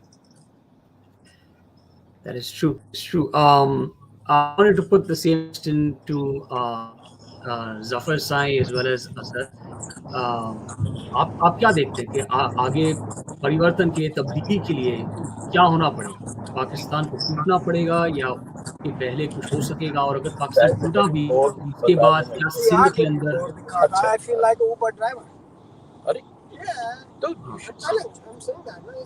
Tariq G could you mute yourself? Yeah, thank you. تو اگر پاکستان ٹوٹا بھی تو کیا سندھ کے اندر ایک ایسا طبقہ ہے جو پھر بھی جہاد کرے گا؟ تو آپ کیا ہونے والا ہے؟ آپ کی رائے میں کیا ہونے والا ہے؟ عزیز جی آپ پہلے. دیکھیں جی، آپ پاکستان کو بھول جائیں ایک لمحے کے لیے، ہندوستان کو دیکھ لیں جو کہ آزاد ہے 47 سے لے کر، وہاں پر ابھی تک کیا ہو رہا ہے. تو کیا سمجھتے ہیں کہ آپ تو اس پاکستان میں نہیں ہیں، پورا باقی ہندوستان، مگر وہ آج بھی ان سے جان نہیں چھڑا پا رہا. ہم تو پاکستان جیسی ایک خوفناک ریاست میں 70 سالوں سے قید ہیں. ہمیں وہاں پر صرف یہی سمجھایا گیا ہے، یہی پڑھایا گیا ہے نصاب سے لے کر، تاریخ سے لے کر، کہ اسلام ہی سب کچھ ہے، اسلام کے سوا کوئی اور آپ کی شناخت ہے ہی نہیں. اگر آپ سوچتے بھی ہیں کہ آپ کی کوئی اور شناخت ہے تو آپ پاکستان سے غداری کرتے ہیں. آپ اسلام کے دشمن ہیں، پاکستان کے دشمن ہیں. آپ سندھی نہیں ہیں، آپ پنجابی نہیں ہیں، آپ بلوچ نہیں ہیں، آپ پختون نہیں ہیں، اسلام ہیں، مسلمان ہیں، پاکستانی ہیں. ہمیں بتایا جاتا ہے کہ ہم نے ہندوؤں سے آزادی حاصل کی، کہیں یہ نہیں بتایا جاتا کہ ہم نے ہندوؤں پر 1000 سال تک حکمرانی کی، وہ ہمارے غلام تھے. پاکستان میں یہ پڑھایا جاتا ہے کہ انگریز نے کوئی ذکر ہی نہیں ہے، ہم نے ہندوؤں سے لڑ کر ہندوؤں سے آزادی حاصل کی. تو جو ہم پر 70 سال سے جھوٹ ایک مسلط کیا گیا ہے مذہب کے نام پر اور پاکستان کے نام پر، یہ پاکستان رہے یا نہ رہے، یہ ہم سے ایک کافی ٹائم تک لمبے سے لڑتا رہے گا. کیونکہ لوگوں نے اپنے آپ کو ایک آزاد انسان سمجھنا ہی چھوڑ دیا ہے. وہ مذہب کے بنیاد پر سوچتے ہیں، مذہب کے بنیاد پر دوستیاں، دشمنیاں، کلچرل سب کرتے ہیں. اس نفسیات یہ نفسیات چینج ہو سکتی ہے، بنائی گئی ہے نا، تو چینج بھی ہو سکتی ہے، پر اس کے لیے ایک بہت لمبی محنت کی ضرورت ہوگی. لوگوں کو پاکستان میں समझते हैं कि जो स्टेट का जो नजरिया भी है जो लोगों में हो चुका है कि मुसलमानों के सिवा भाई कोई इंसान है ही नहीं. आप तस्वीर करेंगे बाकी सब काफिर हैं. अगर कोई मुसलमान नहीं है तो काफिर है, काफिर नहीं है अगर काफिर है तो इंसान नहीं है. तो इस नफ्सियात से जान छुड़ाना इतना आसान नहीं है. हमारे बहुत से हमारे जैसे लोग भी इस सारी नफ्सियात के असर में आकर उन्हीं की तरह सोचते हैं. हमें उनसे भी लड़ना पड़ता है कि आप किस तरह सोच रहे हैं. आप और कुछ भी नहीं कर सकते तो कम से कम अपनी सोच को तो दुरुस्त करें. हमारे घरों में हमसे लड़ाइयां होती हैं जब हम कोई आजाद इंसान के तौर पर, आजाद फर्द के तौर पर कुछ पूछते हैं, सोचते हैं और कहते हैं तो हमारे घर वाले हमसे डरते हैं. हम सिर्फ समाज के मुजरिम नहीं बनते पाकिस्तानी माइंडसेट के, अपने घर के मुजरिम बनते हैं. मगर खुशी की एक बात यह है कि ये सोच अब बढ़ रही है. पहले मैं नहीं देता था कि ये सब बातें होती थी जो अब हो रही हैं. वो अपने आप को बचाने के लिए, अपने झूठ को बचाने के लिए बहुत दबाव डाल रहे हैं, तमाम हथकंडे इस्तेमाल कर रहे हैं, उनसे जो भी हो रहा है वो कर रहे हैं. पर इसके बावजूद ये सोच बढ़ रही है. आपको मैं बताऊं कि तारिक फतेह के जो चाहने वाले सिंध में हैं वो शायद ही किसी और भारत के स्टेट में हो. क्यों? कि एक मुतबादल सोच लोगों को मिल रही है. अभी इंटरनेट का दौर है. अब कोई एक सोच नहीं है कि लोग सिर्फ एक ही आवाज सुनते रहें. लोगों के पास चॉइस है. बहुत से लोग ये बातें बहुत बार कर रहे हैं. लोग मजबूर हो रहे हैं कि भाई ये भी तो जो कह रहे हैं कि ये भी हकीकत नहीं है. और फिर जब लोग फेस करते हैं जरूरतों को, वो मेरी बात चाहे न माने, मगर जो मैं कह रहा हूं कि हम सब जरूरतों के मारे हुए लोग हैं. और जब वो खुद उन जरूरतों का सामना करते हैं अपनी जिंदगी में तो उनको एहसास होता है कि ये जो लोग बात कर रहे हैं ये सही कह रहे हैं. तो एक नई सोच और एक जगह ले रही है, परवरिश ले रही है, उससे मुकाबला भी कर रही है, फाइट कर रही है. हमने की है, रहकर की. राजा दहार के दिन मैंने सिंध में मनाए हैं, कराची में मनाए हैं, हैदराबाद में मनाए हैं, देवल पर जाकर बनाए हैं. हम आप तस्वीर करें कि हम राजा दहार का दिन मना रहे हैं. कहां पर? कराची में, कराची प्रेस क्लब के बाहर. और वहां पर एक मजहबी जमात वहां पर खड़ी है, वो भी मुजाहरा इज़ा कर रही है. हम राजा दहार के नाम नारे लगा रहे हैं, वो अपना एहतियाज भूल कर वो हमें आकर घेर लेते हैं. वो कहते हैं कि ये कौन है कि जो राजा दहार को अपना हीरो मान रहे हैं. उनके लिए ये बात हो ही नहीं सकती कि कोई राजा दहार को अपना हीरो मान सकता है. हम वहां पर मशरे लिए और फूल लिए खड़े हैं और राजा दहार की तस्वीर पर हम चढ़ा रहे हैं. तो हमने जहां पर बहुत से खराब मनाजिर देखे हैं वहां पर अब अच्छे अच्छे मनाजिर भी लोगों को देखने को मिल रहे हैं. हाँ, वो ऑर्गेनाइज नहीं है, उनके पीछे कोई कुव्वत नहीं है, वो उनके पीछे सोच है. तारिक फतेह जैसे लोगों की सोच है और बहुत से लोगों की सोच है जो लोगों को आजाद इंसान के तौर पर जीना सिखाने की कोशिश कर रहे हैं.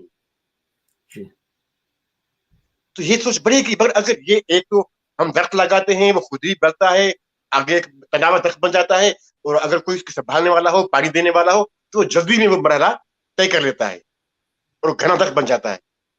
तो हाँ, पाकिस्तान रहे या न रहे, हमें यकीन है कि हमारी सिंध रहेगी. और पाकिस्तान रहे न रहे हमें सवाल भी नहीं है. मेरे लिए ये कोई क्वेश्चन नहीं है कि पाकिस्तान रहता है नहीं रहता है. मेरा क्वेश्चन ये है कि सिंध रहती है कि नहीं रहती. और तमाम खराबियों के बाद सिंधियों की एक बात जो है, वो पीपल्स पार्टी में हो, वो जीत किसी ग्रुप में हो, वो किसी और पार्टी में हो, किसी और पार्टी में हो, मगर सिंध उनसे एक ऐसी एक जंजीर है जिसमें जकड़े हुए हैं, जिससे वो चाहे भी वो जान नहीं छुड़ा सकते. कई मरहले ऐसे आए हुए हैं, चाहे एमआरडी की तहरीक हो जनरल जिया के खिलाफ, आर्मी के खिलाफ, या और मुझसे मरहले आए हो. आप तस्वीर नहीं करेंगे कि सिंधियों ने एक कौम बनकर कैसे रिएक्ट किया. उस टाइम भूल गए हैं कि कौन सी पार्टी है. वो आर्मी का जनरल है और वो आर्मी तो पाकिस्तान में जो है ना, वो कब तो रात पाकिस्तान में आर्मी है, जीएच की हुए, तो सिंधियों ने जीएच के खिलाफ लड़ी है ना, गनशिप हेलीकॉप्टर से बमबारी की है सिंध पर, सिंध के देहात तबाह कर दिए हैं एमआरई तहरीक में। लोगों को पता है नहीं है, पता है। तो मेरे दिन में ये जो है कि हमें सिंधी कौम का तस्वर, सिंधी कौम 10,000 साल तो मोहन दौड़ हैं, जो हम एक तहजीब है, ये तहजीब बनी होगी 10 साल पहले, तो पहले भी तो उसका दौर रहा होगा ना। तो अगर हम 25-30 हजार साल की महजिब कौम है और खुद सर्वाइव करते आ रहे हैं अभी तक, तमाम आलमी बदमाशियों के बावजूद, मजहबी बदमाशियों के बावजूद, हर तरह के हमलों के बावजूद, हर तरह के मजहबी हमलों के बावजूद भी, अगर हम आज तक खुद को सर्वाइव कर पा रहे हैं तो हम आगे भी सर्वाइव कर जाएंगे। मुझे ये अपनी तारीख से ताकत मिलती है, हालात से नहीं। हालात बड़े बदतर हैं, आपकी सोच से ज्यादा बदतर है। पाकिस्तान में जो लोग रहते हैं वो नफ्सियाती मरीज बन रहे हैं। पर मुझे अपनी तारीख से ये उम्मीद है, जो तारीख का जो हमारे पास कुव्वत है, वो हमें बचा लेगी आज के इस सारे करबला से भी। वो कहते हैं ना, वो करबला कहते हैं, हम तो आज भी करबला में हैं यार। हम आज भी, हमारे नौजवान मारे जाते हैं, पकड़े जाते हैं, हर जुल्म होता है सिर्फ इख्तिलाफी बात रखने पर। हमारे पास तो कोई बम तो नहीं फट रहे हैं, कुछ तालिबान तो तरीके में नहीं चल रही है ना कि वहां पर मुसल्लह गुरु है और अटैक कर रहे हैं, कुछ भी नहीं हो रहा। एक बात हो रही है ना, एक ख्याल के मुकाबले में एक और ख्याल पेश किया जा रहा है। आप ये कहते हैं कि ये सही है, ये सही है, ये सही है, ये मुकद्दस है, हम इसको मुकद्दस नहीं समझते, हम अब ख्याल को गलत समझते हैं, अच्छा क्या कीजिए। ये बात नहीं कह सकते। इसमें क्या दहशतगर्दी है, इसमें इस्लाम दुश्मनी है, इसमें पाकिस्तान दुश्मनी है, क्या दुश्मनी है कि मैं आपसे इख्तिलाफ नहीं कर सकता? आप मुझ पर मुसलत हो सकते हैं, मेरे पूरी कौम पर मुसलत हो सकते हैं, मैं आपको ये कहूं कि आप मुझ पर मुसलत क्यों हैं, तो मैं गद्दार, पूरी कौम गद्दार, पूरे अवाम गद्दार, हम सब गद्दार हैं। हमारी नस्ल पूरी गद्दारों की नस्ल है। जिसको मारना है, जिसको पकड़ना है, जिसको फेंकना है, जो चाहे करें। कौम से बढ़कर हमारे वजूद नहीं है। मैं आज हूं, कल नहीं हूं, मगर हमारी कौम कल भी थी और कल भी रहेगी और शिकस्त कबूल नहीं करेगी। ये मुझे सिंध की तारीख बताती है, जो कि तारीख फतेह को ज्यादा मालूम। शुक्रिया। और जफर साहब, मैं आपकी सोच सुनना चाहता हूँ, आपके विचार में चाहता हूँ इस बारे में। तब्दीली के लिए क्या होना पड़ेगा, और अगर पाकिस्तान टूट भी जाए तो क्या सिंध के अंदर ऐसा तबका है जो तब्दीली का विरोध करेगा, तब्दीली का मुखालिफत करेगी? ये एक प्रश्न है। और दूसरा प्रश्न ये है कि तारिक जी ने अभी बात की, जैसे कराची में सिंधी भाषा में, सिंधी जबान में एक भी अखबार नहीं छपती, तो क्या और अखबार है जैसे हैदराबाद दक्कन वगैरह, हैदराबाद सिंध में और अखबार है सिंधी में? और सिंधी भाषा की आज स्थिति क्या है? क्या अभी नई पीढ़ी जो है सिंध में, वो अपनी भाषा सीख रही है, केवल बोलना नहीं पढ़ना और लिखना भी रही है, उसमें कुछ अदब अभी भी छपती हैं या नहीं? इसके बारे में भी आप थोड़ी सी बातें करेंगे तो अच्छा होगा। धन्यवाद।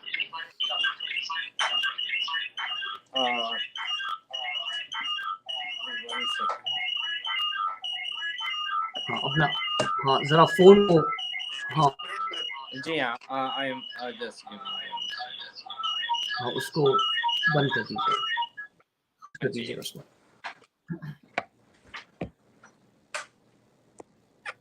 काल भाई देखें,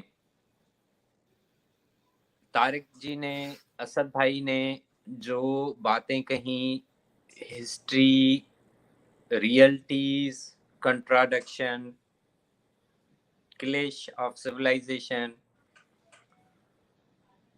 अभी जो आप ये क्वेश्चन बोल रहे हैं कि सिंधी कैसे सरवाइव करेंगे या सिंधी इसमें इस सोच को कैसे लेके जाएंगे, देखें सिंध में ये सोच है, सिंधी लैंग्वेज की अखबारात भी हैं, सिंध में वही सेक्युलर थॉट भी है। सिंध का जो खमीर है ना, सिंध का जो जीन है, आप ऐसे समझें, सिंध की जो नेचर है, सिंधियों की जो नेचर है वो वही सेक्युलर थॉट वाली है, वो वही हिस्ट्री से कनेक्टेड है। लेकिन जैसा कि पाकिस्तान में हम एक गुलामी के दौर से गुजर रहे हैं, सिंधी नेशन, सिंध ऑक्यूपाइड है अभी, तो हम खुलकर वहाँ पे राजा डाहिर डे हो या इख्तलाफ कोई रखना हो या रियासत के खिलाफ आप अपनी सोच बयान कर सकें, ये चीज़ें खुलकर सामने नहीं आ रही हैं या हमारे सामने एवरी टाइम नहीं है या हमारे मीडिया में एवरी टाइम नहीं है। लेकिन ये सोच पल रही है, ये सोच ना सिर्फ पढ़ रही है लेकिन रोज बरोज बढ़ रही है। सिंधी तहजीब, सिंधी सकाफत, सिंधी जो सिंध की तारीख है वो हमें यही बताती है। जैसे असद भाई ने बताया कि कितने हमले हुए हैं हमारे ऊपर, साईं जीएम सैयद के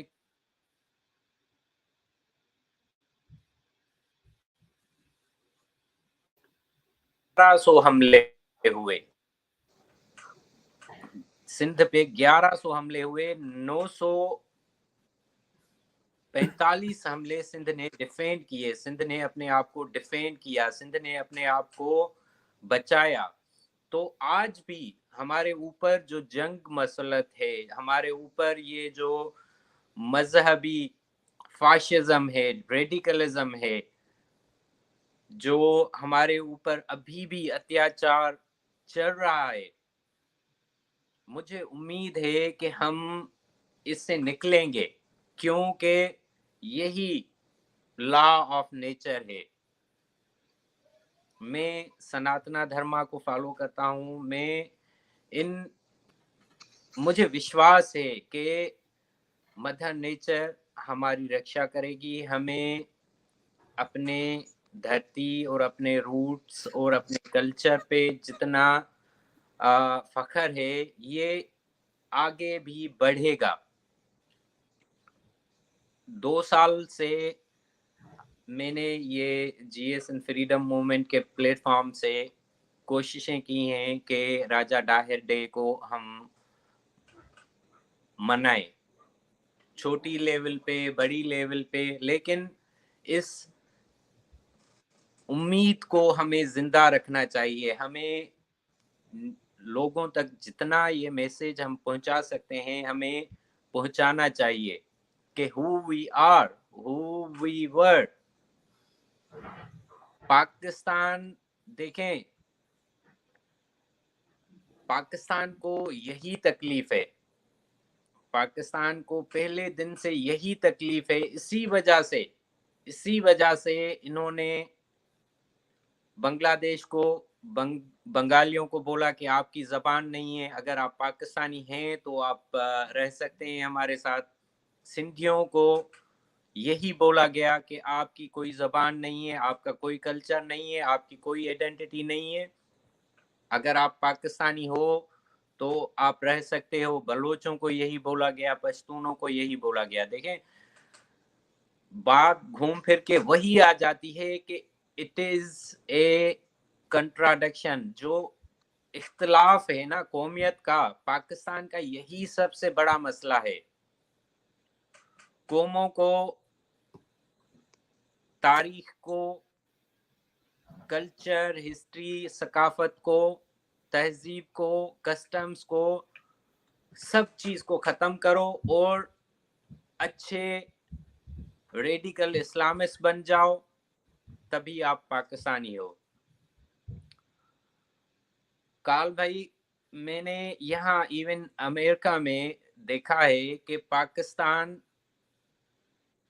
के यहाँ पे जितने नुमाइंदे हैं या गवर्नमेंट में लोग हैं, वो सिंध की, यानी इतना झूठ کہ آپ کی سوچ ہے. سندھ کی تاریخ کو وہ کبھی کبھی بولتے ہیں کہ یہ اولڈ پاکستان. ارے بھائی اولڈ پاکستان آپ کا کہاں سے آ گیا؟ پاکستان کا تو وجود ہی نہیں تھا. اولڈ پاکستان کہاں آ گیا؟ آپ یہ ظلم کیوں کر رہے ہیں؟ ہماری ہسٹری کو، ہماری تاریخ کو آپ ایسے مسخ کیوں کر رہے ہیں؟ اس کو ختم کیوں کر رہے ہیں؟ پاکستان کی پرانی تاریخ، موہنجودڑو پاکستان، پرانا پاکستان. بھائی پاکستان کا کوئی وجود ہی نہیں ہے. یہ سندھ کی تاریخ ہے اور ہم سندھی ہیں. I am proud Sindhi. میں کسی کو یہ رائٹ نہیں دے سکتا کہ میری جو ایڈنٹی ہے کوئی اس کو ختم کر دے، میری ایڈنٹی کو چینج کرے. میں کسی کو یہ رائٹ نہیں دے سکتا. ہاں ہم اس سوچ کے لوگ سندھ میں بہت زیادہ ہیں، اور سندھ ہمیشہ کنیکٹڈ رہی ہے اپنی روٹ سے، کلچر سے. لیکن کیا ہے کہ ابھی اتیاچار بہت ہے، ظلم بہت ہے. پاور میں جو لوگ بیٹھے ہوئے ہیں وہ سبھی جہادی مائنڈ کے ہیں. تو اس وجہ سے ہمیں وہ اسپیس نہیں مل رہا ہے وہاں پہ ان چیزوں کو زیادہ پروموٹ کرنا یا میڈیا پہ لانا. یا وہاں پہ جو سندھی اخبار ہیں ہمارے یا سندھی نیوز ہیں، وہ بیچارے، یعنی یہ حالت ہے کہ ان کو کوئی بھی نیوز صبح کے نیوز پیپر میں لگانی ہوتی ہے تو وہ پہلے GHQ سے اپروول آتا ہے کہ یہ خبر لگانی ہے کہ نہیں لگانی ہے. یعنی اگر کوئی بھی متضاد یا اختلافی پروگرام کہیں باہر بھی ہم کرتے ہیں تو وہ سندھ کے نیوز میں نہیں چھپتا. سندھ کے نیوز پیپر یا میڈیا یا ٹی وی چینل وہ چیزیں نہیں پیش کر سکتے، کیونکہ ہر ٹی وی چینل، ہر نیوز پیپر ایجنسی میں ISI کے، ملٹری انٹیلیجنس کے، IB کے آفیسرز بیٹھے ہوئے ہیں. وہ ان تضادوں کو چھپانا چاہ رہے ہیں، ان تضادوں کو ختم کرنا چاہ رہے ہیں. اسی وجہ سے ہی ہمیں ایسے وہ جو پہنچ ہے یا ایسے سے وہ نہیں مل رہی ہے. میں نے ابھی یعنی کچھ دن پہلے میں نے واٹس ایپ پہ مختلف گروپس بنائے. میرا واٹس ایپ ڈسیبل کروا دیا گیا. امریکہ میں بیٹھے ہوئے میں واٹس ایپ یوز نہیں کر سکتا اپنے نمبر سے. میرے فیس بک اکاؤنٹ بند کروا دیا گیا. میرے تنظیم کے سبھی اکاؤنٹس بند کروا دیے گئے. صرف کس وجہ سے کہ میں ان کے خلاف ریئل جو حقیقتیں ہیں، جو ریئلٹیز ہیں، ان کو میں لکھتا رہتا ہوں، ان کی میں پرچار کرتا رہتا ہوں، ان چیزوں پہ میں بات کرتا رہتا ہوں اور کوشش کرتا رہتا ہوں کہ ان چیزوں کو موبلائز کروں اور زیادہ سے زیادہ ماسز تک پہنچ سکیں. جیسے جب میرے پاس ٹی وی نہیں ہے، میرے پاس اخبار نہیں ہے، جو سندھ میں ٹی وی، اخبار، نیوز سبھی چیزیں ہیں وہ ہماری پہنچ سے دور ہیں. وہاں پہ الو نہیں ہے یہ چیزیں بات کرنا. ہمارے پاس کیا رہ جاتا ہے؟ سوشل میڈیا رہ جاتا ہے. سوشل میڈیا پہ بھی یعنی میں آپ کو کیا بتا رہا ہوں کہ میرے کتنی مرتبہ فیس بک آئی ڈیز، میرے جتنے بھی پارٹی ورکرز ہیں ان کی فیس بک آئی ڈیز، یعنی آپ اپنی بات بھی نہیں رکھ سکتے. اور باقاعدہ ایک انجینئرڈ وے میں ان کی ٹیمیں بیٹھی ہوئی ہیں جو اس سلسلے میں کام کر رہی ہیں. لیکن پھر بھی ہم نے شکست نہیں مانی ہے اور نہ ہی مانیں گے. ہم اپنی سندھ کا، اپنے سندھو دیش کا، اپنے کلچر کا، ہم اپنی ہسٹری کا، اپنے روٹس کا کل بھی دفاع کیا تھا، کل بھی بچایا تھا، آج بھی ہم اپنا وہ نوٹ رکھتے رہیں گے، بھلے پاکستان کو تکلیف ہوتی ہے، بھلے ریڈیکل ایلیمنٹس جو اسلامسٹ گروپس ہیں ان کو تکلیف ہوتی ہے، ہونے دیں، لیکن وی ول کیری دس میسج، ہم اس کو ختم نہیں کریں گے. انتم سوال ظفر بھائی، اگر آپ کے پاس 5 منٹ ہے. یہ آج کا جو یہ ویڈیو ہے ریکارڈنگ، میں اپنے بچوں کے کچھ سندھی دوستوں کو بھیجنے والا ہوں جو میرے ساتھ اسکول میں پڑھے تھے. یہ ہندو ہیں، بھارت کے ہندو سندھی ہیں. کیا آپ کا بھارت میں بسے ہندو سندھیوں سے کچھ سمپرک ہے، اور کیا آپ کیا دیکھتے ہیں ان کے سمودائے میں راجا ڈاہر یا اس اتہاس کا کوئی ایک اویئرنیس ہے ان کے پاس، ایک آتم سمن ہے ان کے پاس، اور کیا وہ آپ کی کوئی سہایتا کرتے ہیں یا نہیں؟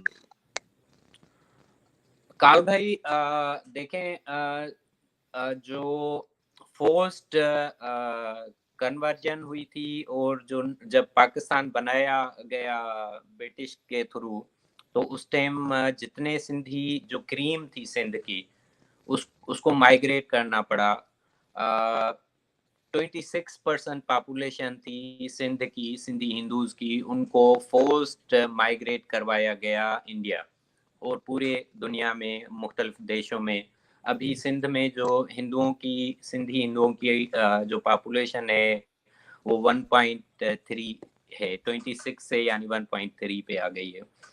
کراچی پورا جو ہے، جب انگریز آتے ہیں ہمارے پاس 1843 میں اٹیک کرتے ہیں، تو اس ٹائم کراچی سندھیوں کے پاس تھا، سندھی ہندوز تھے وہاں پہ، سبھی 60,000 جو ہے سندھی ہندوز تھے.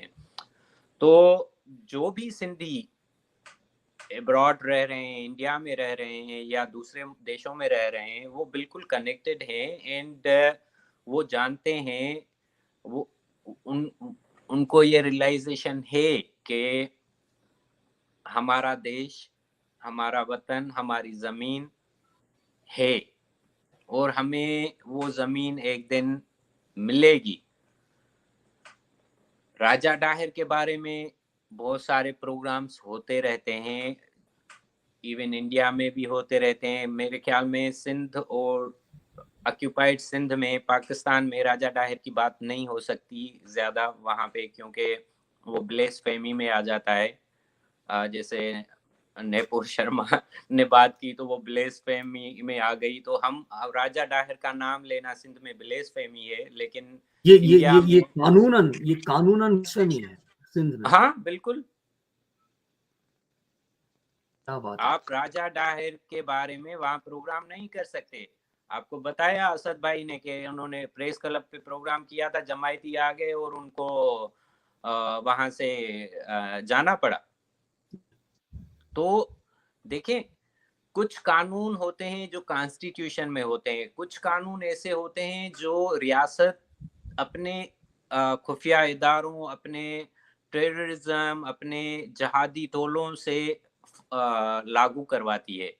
تو یہ راجہ ڈاہر کے خلاف جو قانون ہے نا، یا جو بلیسفیمی لاز ہیں ہمارے پاس، وہ ایکچولی یہ ان کی ہڈن فورس ہے، ان کی ہڈن فورس ہے. تو جو سندھی ہیں ہمارے ابراڈ، جو بھی سندھی ہیں، they are familiar with these things and they are connected with us. hopefully ہم ان کاریکرموں کو، ان پروگرامز کو آگے تک لے کے جائیں گے، نہ صرف سندھ میں، امریکہ میں، برطانیہ میں، یورپ میں، انڈیا میں. ہم کوشش کریں گے کہ ان پروگرامز کو ہم بڑھائیں، ہم ان پروگرامز کو ایسی مور ایونٹس کروائیں جس سے، یعنی یہ پورا منتھ ہم راجہ ڈاہر کے حوالے سے کریں گے. تو ابھی 1-2 اور بھی پروگرام ہمیں یہاں میں نے یو ایس میں کرنے ہیں راجہ ڈاہر کے حوالے سے، ہماری ہسٹری کے حوالے سے. ہمارے پاس اور کوئی حل نہیں ہے، اور کوئی وے بھی نہیں ہے کال بھائی. یہی ہمارے پاس ایک حل ہے کہ ہم اپنا کام کرتے رہیں، اور جتنا ہو سکے ہم ان چیزوں کو اسپریڈ آؤٹ کر سکیں. And I'm thankful to you کہ آپ اپنے سندھی دوستوں کو یہ بھیجیں گے, تو ان کو بھی یہ میری گزارش ہے کہ جب وہ سنیں تو کوشش کریں کہ we have to come together. جیسے جوز ور اسکیٹرڈ, وہ 5 کہیں یو کے میں تھے, 5 امریکہ میں تھے, پورے اپنے دھرتی سے نکالے گئے تھے, لیکن کمٹمنٹ تھی ان کے پاس, انہوں نے اپنا دیش لے لیا, اور آج اسرائیل ایک تاریخی حقیقت بن گیا ہے. ٹھیک ہے, اسرائیل از گروئنگ اسٹرانگلی. تو سندھ میں یہ سبھی خصوصیات ہیں. Sindh can lead this region.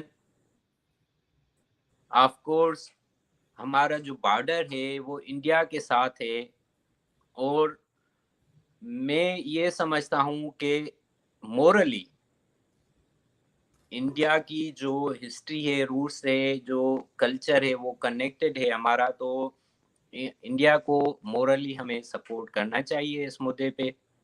ریکگنائزیشن of Sindhu دیش.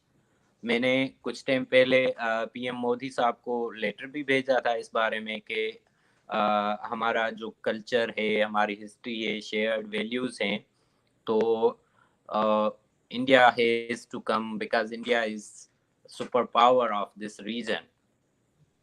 سو انڈیا کو آگے آنا پڑے گا, نہ صرف ہمارے لیے لیکن اپنے لیے بھی, اپنی ہسٹری اور تاریخ اور اپنے روٹس کو آگے لانے کے لیے. دیکھیں, ڈر کے جینے سے اچھا ہے کہ آپ ایک مرتبہ بھیڑ جاؤ. بالکل. ڈر کے جینے سے ہزاروں سال کی زندگی سے کوئی فائدہ نہیں ہے. آپ وہ جیسے ہوتا ہے نا کہ کراس کرو یا ویٹ کرو, تو اگر ویٹ کیا تو میں نہیں سمجھتا کہ we will be able to save our history and our culture and our roots and our identity. سب سے امپارٹنٹ جو میرے نظر میں ہے وہ پیٹریاٹک جو تھنک ہے, وہ نیشنلزم پلس پیٹریاٹک تھاٹ. اور اگر آپ اچھے نیشنلسٹ ہیں, آپ اچھے پیٹریاٹک ہیں, تو you can go ahead with many things. بالکل ظفر صاحب, آپ نے صحیح فرمایا. اسی کے ساتھ کر آخری جو بات کہی آپ نے کہ سندھ کا بھارت کے لیے جو مہتو رکھتا ہے, سندھ ایک سمے سندھ پورے بھارتی سنسکرتی, ہندوستانی تہذیب کا گہوارہ تھا. وہ سندھو سرسوتی تہذیب جو تھی, بالکل. تو اس کے لیے نہ کیول بھارت کے سندھی سمودائے کو آپ کے سنگھرش کا سمرتھن کرنا چاہیے, لیکن سارے کو کرنا چاہیے. اور یہ ڈر کے جو آج کل تو بھارت میں بھی حقیقت چکی ہے, سر تن سے جدا, یہ نہ تو ابھی قصبے میں سنائی دے رہا ہے, لوگوں کا ہر 2-3 دن سنائی دے کہ کسی کی ہتیا کی گئی کیونکہ انہوں نے فیس بک پر نوپور شرما کا سمرتھن کیا. یہ بھارت میں, تو مجھے پتا نہیں کس طرح کا سپر پاور ہے بھارت, لیکن if India is a superpower, it should start acting one.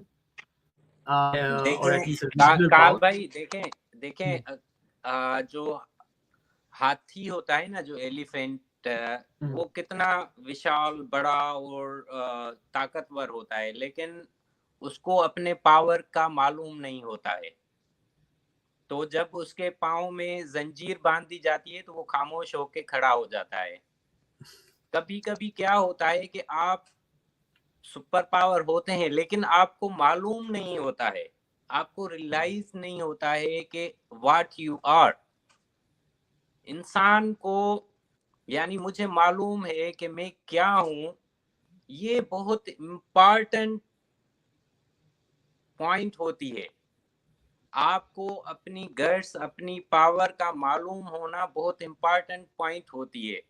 आप कितने भी पावरफुल हों, लेकिन अगर आपको मालूम ही नहीं है तो आपके उस पावर का क्या फायदा. बिल्कुल मेरे बिल्कुल ख्याल में द प्रॉब्लम इज कि इंडिया सुपर पावर है, इंडिया ताकतवर है, लेकिन जो वो पॉइंट है उसको अंडरस्टैंड करना, समझना, या उसको वो उसका अदराक नहीं आ रहा है कि व्हाट वी आर. नहीं, जैसे जैसे तारिक फतह जी ने कहा कि it's a failure of the Indian state, the Indian chattering. और आज असद जी ने बताया कि राजा दाहिर मूलतः कश्मीर के थे. तो उससे मुझे याद आया 1991 जब कश्मीरी हिंदुओं को वहाँ से उनका जेनोसाइड और एथनिक क्लेंसिंग हो रहा था कश्मीर से. उस समय एक हिंदुस्तानी अखबार में सुर्खियां ये थी, their pen was not might then the terrorist sword. Bharat में लोग समझते हैं कि बहस करने से या 5 ट्रिलियन जीडीपी बनाने से, 10 ट्रिलियन जीडीपी बनाने से पलट जाएगी, लेकिन ऐसा नहीं होता. जो शक्ति तलवार में होती है वो दूसरों चीजों में नहीं होती है. और जितनी जल्दी हम ये समझ जाएं, केवल सरकार नहीं लेकिन आम हिंदुस्तानी जब तक ये नहीं समझ, अपने मोहल्ले से शुरू होकर अपने नगर, अपने कस्बे, अपने ग्राम शुरू करके सरकार तक अगर ये समझ में नहीं आया तो हम बस ये देखते जाएंगे कि सिंध, पंजाब, कश्मीर, बंगाल, केरला, आग इसको निगल जाएगी, ये जिहाद की आग. तो इसी के साथ हम आज का कार्यक्रम समाप्त करते हैं. ये मेरे लिए बड़ा सम्मान, बड़ा एजाज का मामला है कि जफ़र सहीतो, अजद चंदी और तारिक फतह जी के साथ बात करने का ये सुअवसर मिला. अगले कार्यक्रम तक मैं आप सभी से आज्ञा चाहता हूँ. नमस्कार. नमस्कार. Thank you.